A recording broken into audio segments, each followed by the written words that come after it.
চেয়ারে বসে নামাজ পড়লে নামাজ হবে?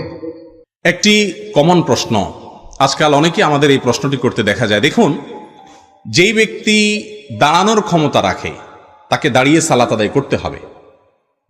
দাঁড়ানোর ক্ষমতা রাখে তিনি বসে বসে যদি সালাত আদায় করেন সালাত হবে না।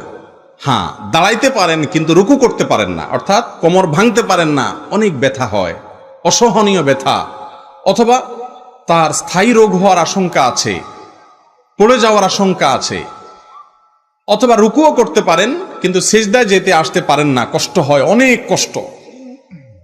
তাহলে সেক্ষেত্রে সেই ব্যক্তি দাঁড়াতে পারলে দাঁড়াবেন, রুকুর সময় ইয়াতে বসে চেয়ারে বসে ইশারায় রুকু করে সালাত আদায় করতে পারবেন। আর যদি রুকুও করতে পারেন স্বাভাবিকভাবে, তাহলে দাঁড়াইতেও হবে, রুকুও করতে হবে, সেজদা যাওয়ার সময় চেয়ারে বসে ইশারায় সেজদা করলে সালাত আদায় হবে।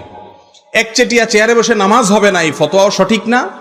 আবার একটু কোমর ব্যথা হইলেই চেয়ারে বসে নামাজ শুরু করে দেওয়া, সেটাও সঠিক না। আজকাল